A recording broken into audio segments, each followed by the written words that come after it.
दरम्यान संतोष देशमुख हत्या प्रकरणात भाजप राजकारण करत असल्याचा आरोप बजरंग सोनावणेंनी केलाय।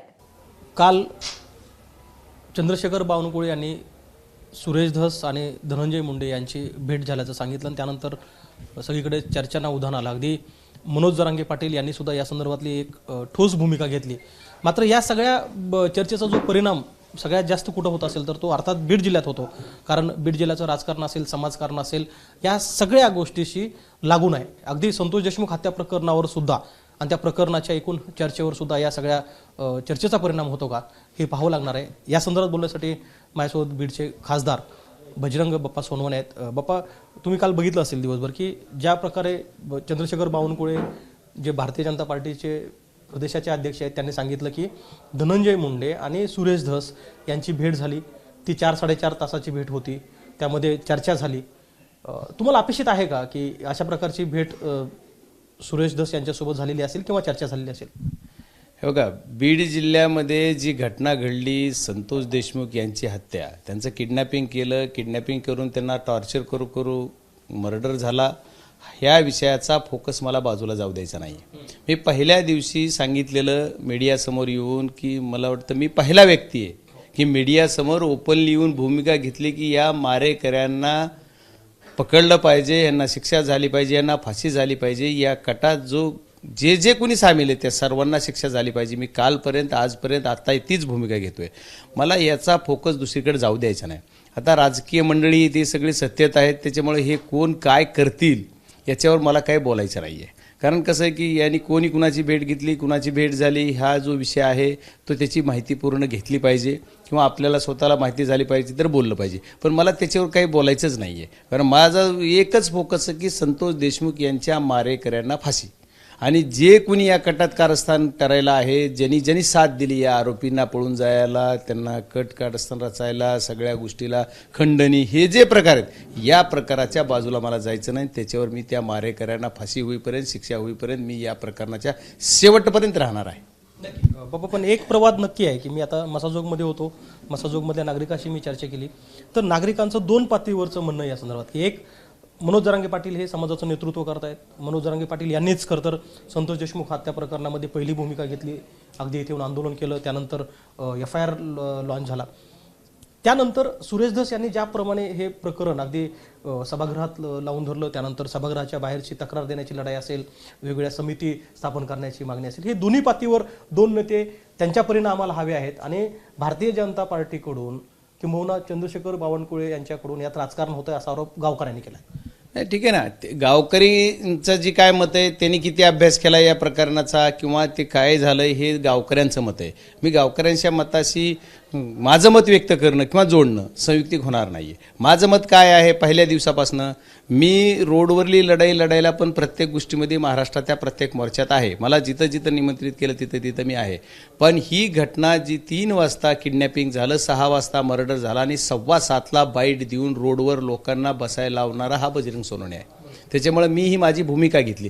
मी समाज नेतृत्व म्हणून किंवा एखादा जात द्वेष म्हणून नाही आहे, तर या बीड जिल्ह्याचा लोकप्रतिनिधी म्हणून माझं कर्तव्य आहे की माझ्या होम पीचमध्ये माझ्याच जिल्हा परिषदेचा गट ज्या गटामधून मी 17ला निवडून आलतो त्या गटामधलं जे गाव आहे त्या गावामध्ये एवढा चांगला सोजळ असा सरपंच असणारा या सरपंचाला ज्या पद्धतीनं किडनॅपिंग केलं, ज्या पद्धतीनं त्याला टॉर्चर करू मारलं, म्हणजे आमची दहशत किती आहे, आमची दादागिरी किती आहे हे दाखवून देण्याचा प्रकार ज्या वृत्तीनं केला त्या प्रवृत्तीला संपविण्यासाठी मी शेवटपर्यंत झटणार आहे, ही माझी भूमिका आहे। आणि मी शेवटपर्यंत त्यांना फाशी होईपर्यंत किंवा जवळपास मला वाटतं बीड जिल्ह्यावरचं भय जे होतं ते निघून गेले आज सुद्याच्या परिस्थितीमध्ये। याच्यामध्ये प्रत्येकजण ज्यांनी कुणी याच्यात कॉन्ट्रीब्युशन त्यांचं सर्वांचं योगदान आहे, मी माझं एकटेचं म्हणत नाही। हे सर्व समाज घटकांचं, सर्व बांधवांचं, ते लोकप्रतिनिधीची स्वतःची जिम्मेदारी आहे। लोकप्रतिनिधी म्हणून मला जर लोकांनी निवडून दिलं तर ती माझी जबाबदारी आहे, ती मी काम केलं। म्हणजे कुठल्या लोकप्रतिनिधीनं काही एखाद्या सभागृहात मी माझ्या सभागृहात मांडले, देशाच्या सभागृहामध्ये एखादा विषय होणं एवढा सोपा विषय नाही आहे। मी इंडिया आघाडीचे जेवढे पक्ष आहेत, मी प्रियंका गांधी सहित सर्वांना उभं करून आंदोलन केलं, ही सुद्धा भूमिका मी घेतली। अमित भाई शहा यांना मी भेटलो, मला ॲडव्हर्टाईज करायची नाही आहे, मला समाजानं मला असं म्हणलं पाहिजे की नाही बजरंग सोनवणेनं काम केलं, हे मला नाही करायचं। मला काय करायचं आहे तर माझ्या ज्या कुटुंबावर अन्याय झाला त्या कुटुंबाला न्याय द्यायचा, ही माझी भूमिका आहे। मग मला समाज काय म्हणतोय हे बी मी बघणार नाही की समाज कुणाच्या बाजूने उभा राहतोय, समाज कुणाला जयंतीचे फोटो लावतोय. मला नाही पाहिजे ते. मला काय पाहिजे तर या अन्याय झालेल्या कुटुंबाला न्याय पाहिजे आणि याच्यावरला फोकस दुसरीकडे मला जाऊ द्यायचा नाही. ही माझी भूमिका आहे. पण ह्या मागणीसोबतच एक गोष्ट म्हणजे आम्ही तुमच्यासोबत बरंच राजकीय प्रवास तुमचा पाहतोय. या राजकीय नेत्यांसोबत आपली सुद्धा मागच्या अनेक वर्षापासून आपण पक्षात होता, सोबत काम केलेलं आहे.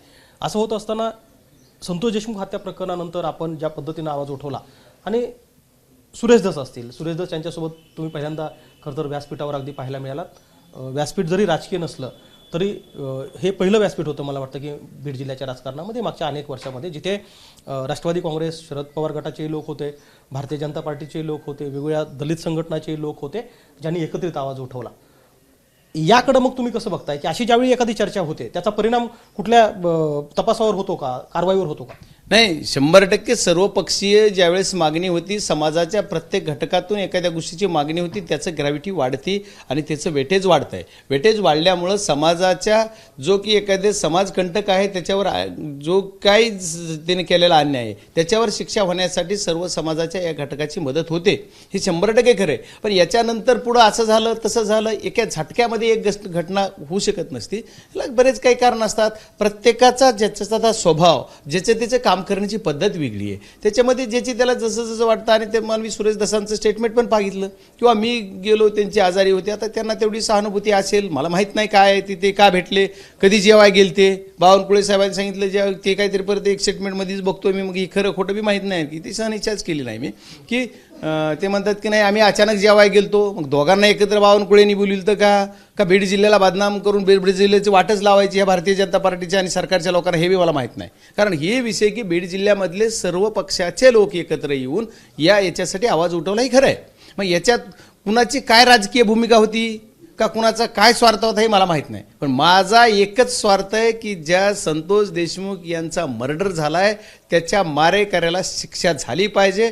ज्यांनी हे कटकारस्थान घडवलं आहे आणि बीड जिल्ह्यामध्ये दहशत निर्माण केली, बीड जिल्ह्यामध्ये गुंडाराज तयार केलं, यांना सर्वांना शिक्षा झाली पाहिजे. आज सुद्धा जे काल धनंजय देशमुखने स्टेटमेंट दिलं बी टीम बाहेर आहे, ही त्याची चूक आहे. त्याच्या मनात खतखत आहे, त्याला भीती वाटते की आज हे सगळं झालं. बघा आज एवढे दिवस मागच्या 2-2.5 महिने ही प्रकरण गाजतंय, त्याच्यात सर्व पक्षीय लोक एकत्र होते. आजच लगेच 2 दिवसांना बातम्या झाल्या की हे दोघं एकत्र गेले. असे आणखी कोण कोण निघून जातील. मग याच्यानंतर माझं काय होईल, असं का त्या कुटुंबाला भीती वाटू नये.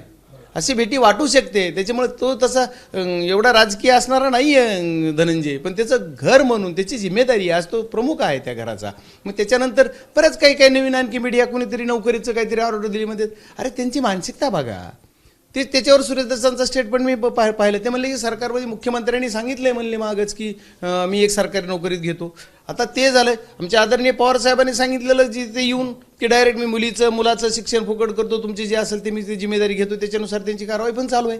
मग आता ही प्रत्येकजण मग ती कुणाची मदत घ्यायची किंवा कुणाचं काय करायचं हा जो विषय आहे तो पूर्णस्वी आदरणीय त्या फॅमिलीचा आहे. त्याच्यामुळे फॅमिलीला काय वाटेल ते विषय महत्त्वाचा आहे. आता ज्यांना कुणाला मदत करायची त्यांनी सुरुवातीलाच करायला पाहिजेत. आता एवढे 2-2.5 महिन्यानंतर आणखी कुणाचं वाटायला राजकारण डब्यात चाललंय, कुणाचं वर येईल, कोण राजकारण केलं, मला ह्याच्याशी काय देणे घेणं नाही. माझा एकच प्रांजळ माझ्यावर कॉमेंट्स केले खासदारानं दिल्लीत बसून काय करून. अरे तुम्ही गल्लीत बसून ज्यांनी रात्रंदिवस तुम्हाला साथ दिली त्याचं तुम्ही काय कराल ते सांगा. मला राजकारणावर यायचं असेल ना आता राजकारण करू. ही संतोष देशमुख हा प्रकरण बाजूला ठेवून राजकारण खुलेआम करू, तिथं राजकारणाला मी तयार आहे. पण ह्याच्यात कशाला मी संतोष देशमुख यांचा इथं मर्डर झालाय, एवढं वाईट परिस्थितीनं मारलंय. अरे माझ्या कार्यकर्ता का कुणाचा कार्यकर्ता हा विषय नाही आहे. कोण्या पक्षाचा, कोण्या जातीचा, कोण्या गटाचा, कोण्या पक्षाचा हा नाही. काय तो माणूस म्हणून त्याला जेवढं वाईट परिस्थितीनं मारलंय त्या पद्धतीनं त्याच्यावर झालेला अन्याय आपल्याला दूर करण्यासाठी आणि पुढं असं घटना करून ती मुलगी किती वय आहे त्या लेकराचं काय बोलली ती पवारसाहेब आले त्या दिवशी.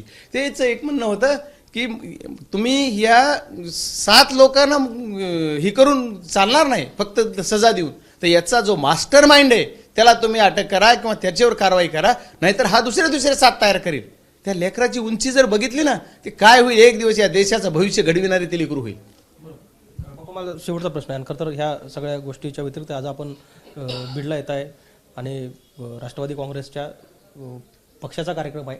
मला वाटतं की आगामी निवडणुकीच्या पार्श्वभूमीवरती पक्ष बांधणीचं काम सुरू आहे अथवा काही वेगळा अजेंडा आहे याच्यात. नाही बघा, आता आमच्या जिल्ह्याचा अध्यक्ष बदललेला गेला, त्याच्यामुळं पहिली जी बॉडी आहे ती ऑटोमॅटिकली डिझॉल्व्ह झाली. नवीन बॉडीची पुनर्रचना करणे, त्याच्या अनुषंगानं सर्व जी सिलेक्टेड जे काही लोक आहेत त्याला जिल्हा कार्यकारिणीवर घेणे, काही प्रदेश कार्यकारिणीवर पाठवणे, त्याच्यानंतर तालुका कार्यकारिणी नवीन करणे, म्हणजे पक्षाची बांधणी करणे हा उद्देश आहे. त्याच्यासाठी आदरणीय आमदार साहेब आणि मी प्रमुख आहोत.